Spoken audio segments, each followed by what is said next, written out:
olubaluleke kakhulu bekade ke siliqoqa asazi mhlawumbe usanda kusijoyina sithi hayibo ngokuzayo uzama njalo ukuthi ke usibambe early as possible. Kuningi sesikuchazile ngeke ke ngisaya emuva, kodwa ke ngiyafisa ukuthi ke singene kulombuzo wokuthi ke ngabe ke isinqumo sokuthi ke loyo muntu osuke esalimele noma ke osuke esawile noma osuke esahlehlile enkosini ake anqunywe acelwe kuthiwa hayi sacela ukuthi ume kancane ukuseva endlini kaNkulunkulu. Mhlambe mangabe uthi mhlawumbe uyahlabelela noma ube asharisha noma ubeshumayela noma ubenza muphi umsebenzi, ngabe leso sinqumo sokuthi akake leso ukuthi akake athi ukuma kancane sibalekile yini ukuthi ke kwenziwe, ngoba kunezwe lithi uma umisa umuntu omubi endaweni engcwele akakufundi ukulunga. So kungaba ke izinto eziningi ezihlukahlukene njengoba bese ngichazile ukuthi omunye ke mhlambe ukhonza ngokushumayela, omunye ukhonza ngokuvangela, mhlambe omunye ukhonza ngakho ukashasha. Kuningi ukukhonza abantu abakhonza ngako emabandleni. Ngabe ke kuyamsiza yini yena noma ke ibandla ukuthi ke kuthiwe akakathi ukuma kancane, ngoba izwi liyaqinisa kodwa kona ukuthi liyaqinisa ukuthi ke akame, kodwa ke imbono inokuhluka kulokhu, kodwa izwi liyaqinisa ukuthi akakathi uma kancane azayilungise indaba yakhe ibe right, bese ke kuba uma iqhubeka njengayo le ncwadi engeke ngayichaza. Bazalwane, ngizocacisa nje ukuthi number 1 uNkulunkulu uyasithanda. Yes. Ithi iBhayibheli njengoyise eyithanda indodana uyayiyala, uyayidisciplina ukuze ikhuthalele ukuphenduka. Kunjalo. Yabo uthi ngibathandayo ngiyabayala, ngibasole ukuze bakhuthalele ukuphenduka. Mhlambe uma ubaba engayithandi indodana uzoyiyekelela. So but ngokukaNkulunkulu uthi mina njengoyise othanda indodana. Yes. Uthi ke ngiyayiyala ukube ikhuthalele ukuphenduka. So ngifuna ukucacisa egameni kaJesu ukuthi hayi ukuthi kuyaliwa. Futhi hayi ukuthi uyazondwa, kodwa uyathandwa. Kunjalo. Into ebalekile ukuthi njengoba uthandwa kumele udisciplinwe. Udiscipline endlini kaNkulunkulu. Uyabona uma ubuka legama leli disciples elisha abafundi bakaJesu, igama elisukele kwi-discipline. So uJesu ngimthanda uJesu wayengamcela umuntu mangabe efuna imdiscipline, kube ilanga ethi kuPetru liswaka imsathana. So lento yediscipline imele ibe khona endlini kaNkulunkulu ukuze abantu bakhuthalele ukusaba uNkulunkulu, bangenzi noma kanjani, ngoba kahle kuyisibdiscipline empeleni bengamele uze kufike kwi-discipline. Kusho ukuthi kahle wena awumlelanga umoya engcwele okhuluma kuwe, noma ake ngithi nje mhlambe kunalento eyenzakala momzane esindizwe. Number 1 ukukhulunywa uJesu kwambula uJesu waphenduka wena. Uthe masuphenduka wayiswe emanzini obhabhadiswa. Kuthi makubhabhadiswa kuyokhunyulwa lo muntu omdala, kuyongcwatshwa lo muntu omdala wesono, bese wenziwa uba musha. Le yampilo endala ekade kuhlule eqaleni iyangcwatshwa, isikhathi ufaka emanzini suke ngcwatshwa yona. Angeke ke kade ngihlulwa inhlebo izolo ungakakholwa, noma sengibuye emanzini sengiphinda futhi ngisahleba. Kusho ukuthi ngingene nayo inhlebo, ngoba noma ngemanzini nje ufuna ngiqale ngidlule ekuhlambulukeni ekuvumeni. Ngingaye emanzini ngakavumi, yethi isandla ngisiphakamisile, but kumele lono ngise emanzini noma umfundisi noma umkhweli noma ubani, but ngivume kuyathi ngiphendukile, but iyangihlula lento. Iyangihlula lento yenhleba ngabe kuyinhleba. Ngihle ngithanda amantombazane, ngihlulwa inkanuko, ngihle ngihleba, ngihle ngenzani. So iyangihlula lento. Ngicela ukuthi before ngiye khona ngihlambuluke. Before ngoba sengemanzini sengihlambulukile, ngoba ukuhlambuluka kufana ukuthi uyayikhipha lento out of your life, uyayisusa, uyayidalula phambi kaNkulunkulu. So ngesikhathi uhlambulwa kanjalo ke sebakuthatha ke sewuhlambulukile, sebagculisa kuphi ke emanzini, sekubulawa the sinful nature, sekubulawa lo muntu omdala wesono, bese uyavuka uba musha. So uma sekunjalo ke ngifuna ukuthini, ngifuna ukuthi bese kuba nalento ukuthi ubhabhadiswe ngamandla kaMoya Ingcwele. Ngoba mangabe sewubhabhadiswe ngamandla kaMoya Ingcwele, lithi iBhayibheli uMoya Ingcwele uzoniholela kulo lonke iqiniso.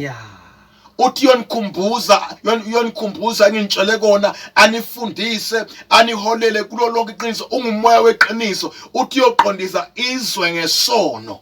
So ngamagama uNkulunkulu ungumqondisi wethu, uyasifundisa, uyasikhumbuza, wambula uJesu ukuthi uJesu ngubani. Uyena lo wambula levangeli lomoya ingcwele la kaJesu ukuthi ngubani lo Jesu. So engizama ukucacisa ukuthi uma ngabe ebandleni besiqikelela le ndaba esifundiso sabapostoli ukuthi siyasiphelelisa kubazalwane, singajabuliswa nje ukuthi abanye bayashisa, abanye bayabanda, abanye bakumoya, abanye basenyameni, ngoba lento yenza ukuthi kube khona idivision phakathi ebandleni. Laba abangenamoya asingabazi noma bakanjani bayakwazi ukudla izono la ngaphakathi singababoni, ngoba akekho lo muntu loba bukile lo ngumoya ingcwele. Uma ngabe umzalwane engenawo umoya ingcwele, engamamukelanga umoya ingcwele, kulula nje ukudla isono ngoba ayikho emkhuzayo. Phela umoya ingcwele uyakhuluma abazalwane, ayikho into emkhulumisayo, ngoba number 1 umuntu wenyama uyakwazi ukumhlula unembeza. So manje ngifuna ukuthi kuwe, uma ngabe ke sewuhlula umoya ingcwele wahlula unembeza, sesewudinga abazalwane ke bakhulume nawe. Ngoba manje umhlulile umoya ingcwele, wamhlula unembeza wakho, sewudinga abazalwane ke bakhulume nawe, bakuqonde sewonile ke, sefune bakuhlalise phansi bakubuza. Omunye ke mombuza ngento ayenzile, omunye uyaphika noma yenzile, omunye aphike noma yenzile, omunye acasuke ukuthi niyamdisciplina, omunye ukumdiscipline eshumayela. Uze kuthiwa nangu lapha abantu sewuvula ibandla, omunye sekuyipost lapha seyashumayela, kuyipost lapha seyashumayela. Hawu lo muntu kusamnqumile la, ushumela kanjani? Ngikhumbula omunye umfundisi wanquma into isani yakhe, mayinqumile uyisho sekuthiwa uyashumela. So ufonela lo mfundisi lona ombizitha koshumela, uthi ngicela ungidedelele ubani akazi ukushumela namhlanje, awukwazi ukumshumayelisa lo muntu ngimnqumile, awukwazi ukushumayisa umuntu onginqomile. So ngamanye amagama noma kuthiwa ke sewunqonyiwe kunjalo ke, phela ke hlala ke lapho ke mhlawumbe ugalwa isikhathi kuthiwa awuzukusebenza isikhathi esithile ukuze kuphele isikhathi. Uma ngabe unqonyiwe kanjalo ke, celebrate phela, bakunika isikhathi sokuya kuNkulunkulu, uyokhala kahle. Jehova, ngishumele kakhulu kanti ngiyona, ngishumele kakhulu sengabe ibanga elide, ngaziwa ukuthi ngiyinceke, ngaziwa ukuthi ngiyadumisa, kanti mina kahle kahle noNkulunkulu ngazi kahle. Kuleso sikhathi ke, uma ngabe senjalo ke, thatha isikhathi sakho noNkulunkulu, uzile, uthandaze, wenze yonke into, uyibuyisele uNkulunkulu ngokupheleleyo. Uyabona umfundisi wakho noma lokunqumile lokumisile, kuzokhuluma uNkulunkulu kuye ukuthi hayi sengimlungisile, use right mathi angabuyela emsebenzini, ngoba vele isisebenzi kodwa uphazamisekile. So ngesikhathi uhleli lapho uthandaza, usuke ureconnecta, uzibuyisela uNkulunkulu, uthi Nkosi ngiyisoni, ngonile, ngilapha ngonile uNkulunkulu, ngicela ukuthi ungenzele umusa. Ngani kwakhalisele lesi bekale sikhuluma ensukwini, kwakhalisele lesi siphambanweni, sathi Nkosi ungikhumbule mawufike eparadise noma embusweni wakho. Cabanga lo muntu lwane ubethelo laphane, sosenkingeni ubethelo lapha, ungolahliwe, uyesiphambanweni naye sehlazo kanjalo, but ukhuluma amagama ungikhumbule. Ngamagama ubona uJesu njengomsindisi, ubona uJesu njengomuntu ongamlekelela kule nkinga abhekene nayo. So ngithi mina mangabe kuleyo simo leso ngathi ulahliwe, isikhathi sokukhala kahle leso uNkulunkulu. Ukhala Jehova, ngikule ndawo ngenxa yephambeko, ngenzela umusa, angikhulekeli ukubuyela koShumayela, kodwa ngikhulekeli ukubuyela kuwe, ngoba into yokuqala ebalulekile ukuthi sibuyele kuNkulunkulu kuqala before ufuna ukubuyisela kuShumayeleni. Bashumayela abantu belimele, badumisa abantu belimele, bafakaza abantu belimele, ngoba wenzela umfundisi ukuthi ambone ukuthi ume kahle, kade phambi kaNkulunkulu akakami kahle. Omunye mhlawumbe ngenxa ukuthi uyanikela enkonzweni, sesiyamshumayelisa noma elimele, simfaka iworship noma elimele ngoba unikela kahle. It's not about ukunikela, it's about a lifestyle, impilo yakho, ngoba lento akusiyo mfundisi yakho. Umuntu ozobuza nezolahlwa uwe, phenduka, kulungisa indaba yakho. Ngesikhathi sawunqonyiwe kanjalo ke, buyisela impilo yakho uNkulunkulu. Umzalwane onile ngenxa ukuthi uyathandwa, uyadisciplinwa, uthi uNkulunkulu engimthandayo ngiyamiyala, ngiyamsola ukuba akhuthalele ukuphenduka. Ngeke uphenduke uma ngabe uzoqhubeka usebenze unjalo.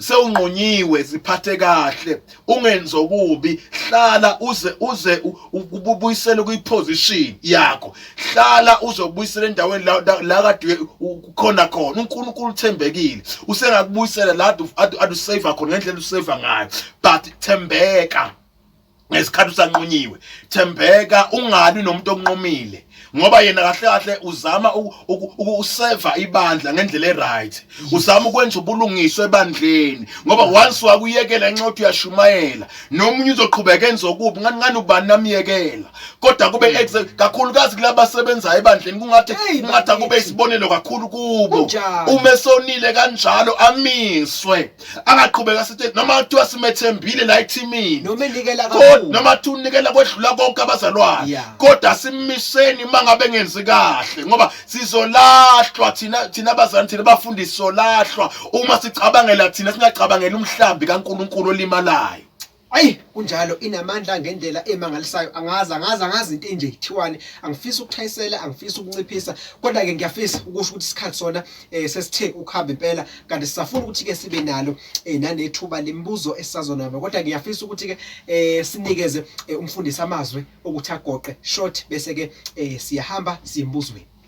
Bazana ngiyabonga kakhulu emakhaya kakhulukazi ngizobonga kumphathi station ngibonge kumsakazi uMacingwane ngibonge kuproducer wami ngibonge nokohlele deskini nako wonke ke umlaleli okhona ekhaya egameni lika Jesu Nazareth ngibonga kakhulu kusuku lomama ngibonge komama ukuthi simile nje siyashumayela ngenxa yabo amanxusa asikhulekelayo asimanga ngamandla ethu ngabe nginamanga abazalwane ngisho ukusindisa kwami angisindiswanga ngoba ngangikade ngigqoke kahle enkonzweni but ngasindiswa ngenxa ukuthi khona bebethandaza bazalwane mhlambe kulila uNkulunkulu bayisenzele uma soke sikhulume nje ngomthandazo bazalwane ukuthi wenzani umthandazo ngoba kuziningi izinto ezizalwe emthandazweni oSamuel nje abaprofeti bazalwe emthandazweni bazalwane umibandla ngenabaprofeti ale emthandazweni uSamuel wazala ukuthandazwa bazalwane ngisho uJesu uqobo ufika nje kuyathandazwa lithi iBhayibheli kwakade khona bebethandaza nomprofetikazi kuthiwa nguNumana yini wayekade ethandaza uNkulunkulu ezila ehlala ethempelini kanti nomunye kuthiwa umpriest naye